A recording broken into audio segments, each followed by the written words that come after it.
El frío del garaje subterráneo era tan profundo como el vacío en el alma de Ricardo Velasco. Rodeado por una colección de coches de lujo que valían más que los sueños de la mayoría, se sentía el hombre más pobre del mundo. Justo cuando su mano se posaba sobre la pulida manilla de su Bentley, una figura menuda y sucia se abalanzó desde las sombras, gritando con una desesperación que helaba la sangre: «No conduzca». Su esposa cortó los frenos.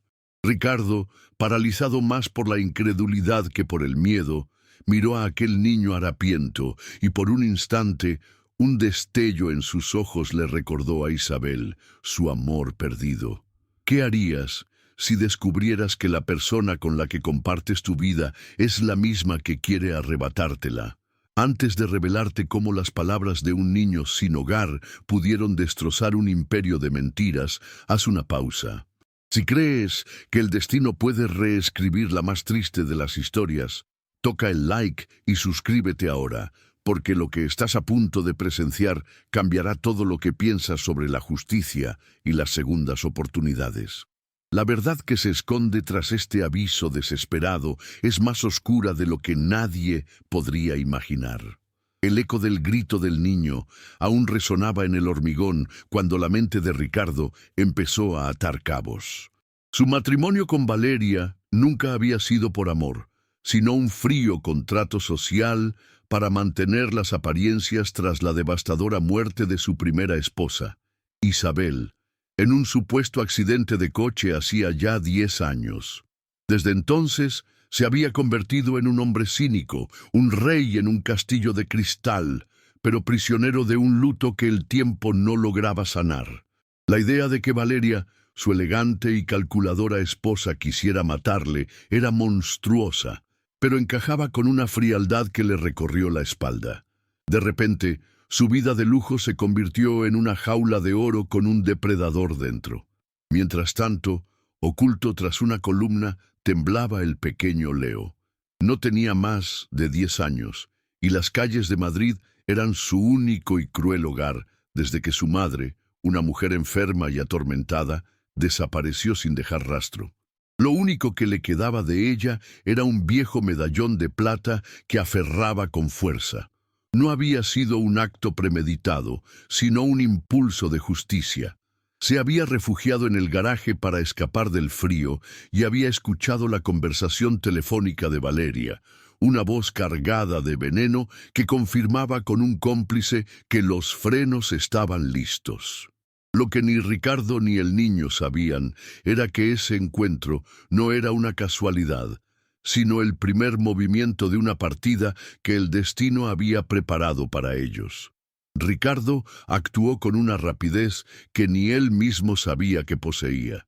Ignorando las preguntas de su chofer y del personal de seguridad, envolvió al pequeño Leo en su abrigo de cachemir, un escudo improvisado contra el mundo, y lo condujo a un coche de servicio que esperaba en otra planta. El silencio en el trayecto era denso, cargado de miedo y preguntas sin respuesta. El niño no dejaba de aferrarse a su medallón, su única ancla en un mar de caos. Ricardo lo llevó a una suite discreta en uno de sus hoteles, un santuario de lujo anónimo. Al ver al niño, tan pequeño y frágil en medio de la opulencia, sintió una punzada de algo más que gratitud. Era un instinto protector que llevaba una década dormido. Tras pedir que subieran comida, Ricardo se arrodilló para quedar a la altura del niño, un gesto que desarmó por completo al pequeño. «No tengas miedo, me has salvado la vida.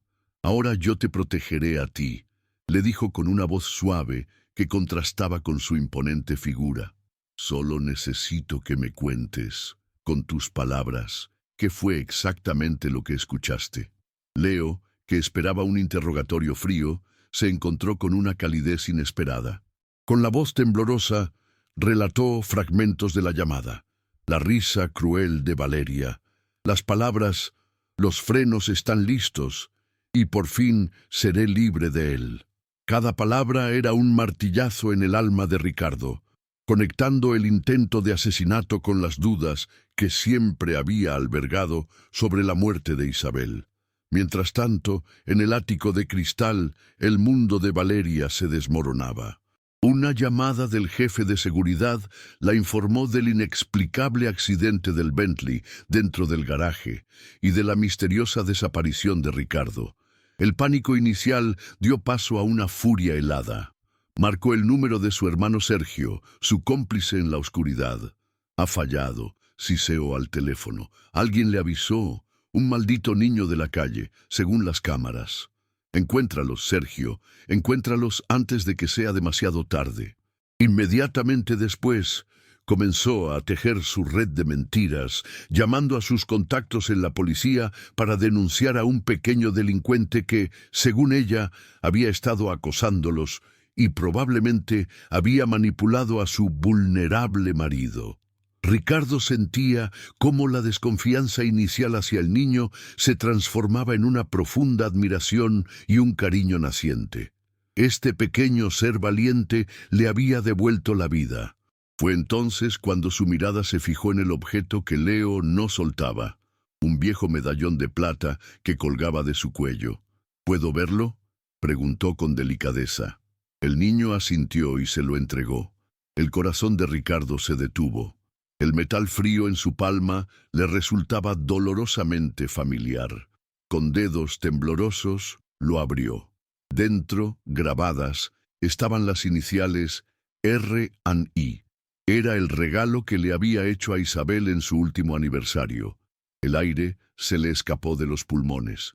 Esto no era una coincidencia, era una señal del destino, un eco del pasado que gritaba una verdad imposible. El mundo de Ricardo se fracturó en el instante en que sus dedos rozaron las iniciales grabadas. R&I, Ricardo e Isabel. El aire se volvió denso, pesado, casi imposible de respirar. Miró al niño, a Leo, y ya no vio a un desconocido harapiento, sino un enigma viviente, un fantasma del pasado enviado para atormentarlo o para salvarlo. El parecido con Isabel, que antes había sido un destello fugaz, ahora era un grito silencioso en sus facciones infantiles. ¿De dónde sacaste esto?, preguntó con la voz rota, el corazón latiéndole en la garganta. Leo, asustado por la intensidad del hombre, se encogió antes de responder con un hilo de voz. Era de mi madre, es lo único que me queda de ella. La paciencia de Valeria se había agotado. Su plan, tan meticulosamente diseñado, se había venido abajo por culpa de un insignificante niño de la calle. Furiosa, cogió su teléfono y no llamó a su hermano, sino a un contacto mucho más poderoso, el comisario jefe de la policía, un hombre que le debía más de un favor. Con lágrimas de cocodrilo y una voz temblorosa, tejió una historia de terror. Su vulnerable marido, confundido y deprimido, había sido manipulado por un delincuente juvenil que ahora lo retenía contra su voluntad. En cuestión de minutos, la cara de Leo estaba en todas las patrullas de la ciudad, no como un héroe, sino como un peligroso secuestrador. El cerco se estaba cerrando. El zumbido del televisor de la suite del hotel se convirtió en un rugido ensordecedor. Un boletín de noticias de última hora mostraba la foto de Leo, sacada de una cámara de seguridad, junto a un titular que helaba la sangre. La policía busca a un menor por la desaparición del magnate Ricardo Velasco. El niño palideció, sus ojos se llenaron de un pánico puro. Van a pensar que te he hecho daño, sollozó. Ricardo lo abrazó con una fuerza protectora que lo sorprendió a él mismo. Escúchame, Leo, no van a encontrarnos, pero necesito que pienses. La mujer del teléfono dijo algo más, cualquier detalle, por pequeño que sea. Leo cerró los ojos concentrándose. Hablaba de un lugar. Dijo que todo estaría resuelto cuando lo llevaran a la Clínica Santa Mónica. Aquel nombre, Clínica Santa Mónica, resonó en la mente de Ricardo como una campana fúnebre. No sabía qué significaba, pero su instinto le decía que era la llave de todo. Era una pista, un hilo del que tirar en medio de la oscuridad. La investigación ya no era solo sobre su intento de asesinato, sino sobre el misterio que unía a Isabel, a este niño y a ese medallón. Miró a Leo, cuyo rostro reflejaba una mezcla de miedo y esperanza, y tomó una decisión que cambiaría sus vidas para siempre. Vamos a averiguar qué es ese lugar, Leo, y vamos a descubrir qué le pasó a tu madre, te lo prometo. Cogió su teléfono y marcó el número de su investigador privado. Vargas, olvide todo lo demás. Investigue la Clínica Santa Mónica. Quiero saber hasta el último secreto que esconda. La llamada de Vargas llegó al amanecer, cortando la tensión de la suite como un cuchillo. Su voz, siempre calmada, sonaba grave al otro lado de la línea. Señor Velasco, la Clínica Santa Mónica es un fantasma. Oficialmente cerró hace años por irregularidades, pero sigue operando en la sombra. Se especializan en desapariciones convenientes, pacientes que entran y nunca más se sabe de ellos. Ricardo apretó el teléfono, los nudillos blancos. Siga, ordenó. Lo más importante, continuó Vargas, es que he encontrado un rastro financiero. La clínica es financiada a través de una sociedad pantalla, una empresa fantasma registrada a nombre de Sergio, el hermano de Valeria. El aire abandonó los pulmones de Ricardo. Ya no era una sospecha, era una conspiración familiar.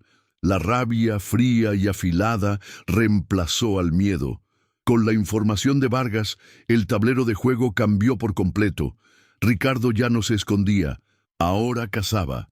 Extendió sobre la mesa un plano de su propia mansión, donde en apenas unas horas se celebraría la gala benéfica anual de su fundación. Era el evento social del año, el escenario perfecto. Miró a Leo, que observaba con ojos enormes y expectantes. «Esta noche, el mundo de Valeria se va a derrumbar», le dijo, su voz cargada con el peso de una década de dolor. Ella usará ese escenario para brillar, para mostrar su poder, y nosotros lo usaremos para mostrar su verdadera cara. El plan era audaz y arriesgado. En mitad del discurso, proyectarían las pruebas que Vargas estaba recopilando, exponiendo la conexión de Valeria con la clínica delante de todos. Mientras tanto, el pánico se apoderaba de Valeria y Sergio. El silencio de Ricardo era antinatural, aterrador. Sabían que algo se estaba moviendo en las sombras. Sergio, un hombre acostumbrado a ensuciarse las manos, decidió tomar la iniciativa. A través de sus contactos en los bajos fondos, descubrió que un investigador privado estaba haciendo preguntas sobre la Clínica Santa Mónica. No esperó. Esa misma tarde, Vargas fue emboscado en un callejón oscuro mientras se dirigía a un punto de encuentro con un antiguo empleado de la clínica. No le hicieron daño, pero el mensaje fue claro. Su maletín, que contenía las primeras copias de los registros financieros y un testimonio grabado, fue arrebatado. Sergio llamó a Valeria. «Problema contenido», dijo, pero su voz delataba una creciente ansiedad. La noticia del ataque a Vargas llegó a Ricardo como un golpe helado, pero no lo detuvo. Solo avivó su furia. «Creen que nos han desarmado», le dijo a Leo, arrodillándose frente a él mientras le ajustaba el nudo de una pequeña corbata sobre una camisa impecable. Pero la prueba más importante no estaba en ese maletín. La prueba más importante eres tú. En el reflejo del espejo del lujoso baño, no veía a un magnate y a un niño de la calle, sino a un padre y un hijo preparándose para la batalla de sus vidas. Ricardo sintió una oleada de amor protector tan intensa que le dolió. No era solo por la venganza contra Valeria, era por la redención de Isabel y por el futuro de este niño que le había devuelto el alma. La guerra estaba a punto de comenzar. El salón de baile de la mansión Velasco brillaba con el fulgor de 1000 cristales, un escenario de opulencia que Valeria dominaba como una reina. Radiante en un vestido de seda escarlata, sonreía y recibía elogios, sintiéndose invencible, la dueña absoluta de aquel imperio. No se percató de la calma glacial de Ricardo, que la observaba desde la distancia como un depredador, esperando el momento exacto para saltar. Tampoco vio la pequeña figura de Leo, vestido con un discreto uniforme de servicio, moviéndose entre los invitados con el corazón latiéndole en el pecho. Para el mundo, aquella era una noche de caridad y glamour. Para ellos tres era el campo de batalla donde una guerra de 10 años llegaría a su fin. Cuando llegó el momento de los discursos, Ricardo subió al estrado. Su voz, firme y resonando con una autoridad que nadie le había escuchado en años, silenció el murmullo de la sala. «Esta noche celebramos la esperanza», comenzó, sus ojos fijos en Valeria. «Pero antes quiero contarles una historia sobre una esperanza que fue robada». Las luces se atenuaron y la gigantesca pantalla tras él cobró vida. No apareció el logotipo de la fundación, sino una imagen granulada pero inconfundible, el pasillo de una clínica. En ella, una joven Isabel, pálida y prisionera, era visitada por una Valeria sonriente y cruel. Un grito ahogado recorrió la sala. El rostro de Valeria se descompuso, el pánico puro reemplazando su máscara de arrogancia. «Sí, fui yo», gritó Valeria, su voz rompiéndose en un alarido de histeria y odio que hizo añicos el silencio. La confesión brotó de sus labios como un veneno largo tiempo contenido, mientras señalaba la pantalla. «Ella nunca debió existir. Me lo robó todo, su amor, su futuro. Merecía desaparecer». La alta sociedad la miraba horrorizada, testigos de la implosión de un alma consumida por la envidia. En un acto de pura desesperación, su hermano Sergio se abalanzó hacia la zona de servicio, intentando agarrar a Leo como escudo humano para abrirse paso. Pero la seguridad de Ricardo, alertada y preparada, fue más rápida. Lo interceptaron y redujeron en cuestión de segundos su cobarde plan frustrado antes de empezar. Las sirenas rompieron la noche, su lamento acercándose a la mansión. La policía, previamente contactada por Ricardo, irrumpió en el salón con una eficiencia implacable. La imagen de Valeria y Sergio siendo esposados, sus rostros contorsionados por la rabia y la derrota, quedó grabada en la memoria de todos los presentes. Ricardo no se detuvo a saborear la victoria. Corrió hacia Leo, lo levantó en brazos y lo abrazó con una fuerza que condensaba una década de dolor y anhelo. Ya no era el magnate Ricardo Velasco, era simplemente un padre que había encontrado a su hijo. Las lágrimas de Leo, que por fin se permitió llorar, no eran de miedo, sino de un alivio tan profundo que parecía lavar años de soledad. Había vuelto a casa. Los días que siguieron a aquella noche fatídica fueron un torbellino de actividad purificadora. Mientras los titulares de los periódicos narraban con avidez la caída de Valeria y Sergio, sentenciados a largas condenas por secuestro, intento de asesinato y fraude, Ricardo se movía con una determinación que había creído perdida para siempre. Lo primero que hizo fue abandonar la mansión, aquel palacio de mármol frío que había sido testigo de su soledad. Dejó las llaves sobre la mesa del vestíbulo y, cogiendo la pequeña mano de Leo, salió sin mirar atrás. No se llevaron nada, pues la única riqueza que importaba caminaba a su lado.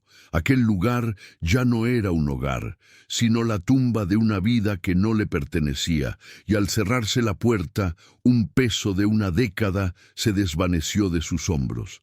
Ricardo no descansó. En un movimiento que sacudió el mundo financiero, liquidó su vasto imperio inmobiliario. Vendió el rascacielos, las empresas, las acciones, cada ladrillo y cada contrato que lo ataban a su identidad de magnate atormentado. No lo hizo con pesar, sino con una sensación de liberación abrumadora. Cada venta era un eslabón roto de la cadena que lo había aprisionado. Con el capital obtenido, creó la Fundación Isabel y Leo, una organización dedicada a rescatar a niños de la calle y a dar apoyo a madres en situaciones desesperadas. Era su forma de honrar a la mujer que amó y al hijo que le había devuelto el alma, transformando el dinero manchado por la codicia de Valeria en un legado de pura esperanza y redención. 5 años después, el sol del atardecer bañaba con una luz dorada el jardín de una acogedora casa de campo en la sierra. El aire olía a tierra húmeda y a lavanda. Allí, un Ricardo Velasco de rostro sereno, con arrugas de sonrisa donde antes solo había surcos de amargura, observaba con orgullo a un Leo ya adolescente. Con 15 años, el joven había perdido la fragilidad del niño de la calle para convertirse en un muchacho seguro de sí mismo, con la misma mirada inteligente de su padre y la sonrisa cálida de su madre. Ya no había fantasmas entre ellos, solo la complicidad y el amor incondicional de un padre y un hijo que habían encontrado en el otro la pieza que les faltaba para sanar y volver a empezar desde cero. Sobre una mesa de madera rústica extendían los planos de un nuevo refugio de la fundación, el tercero que construían. «Aquí pondremos una biblioteca más grande, papá», sugirió Leo, señalando un espacio en el diseño, «para que ningún niño se sienta solo». Ricardo asintió, una emoción profunda anudándose en su garganta. Miró a su hijo, su milagro, y supo que había tomado la decisión correcta. No había perdido un imperio, había ganado un universo entero, porque la verdadera riqueza no se contaba en propiedades ni en acciones, sino en los lazos del corazón que ni la más cruel de las mentiras puede romper jamás. Juntos, habían reescrito su destino, construyendo un futuro donde el amor siempre sería el cimiento más sólido de todos.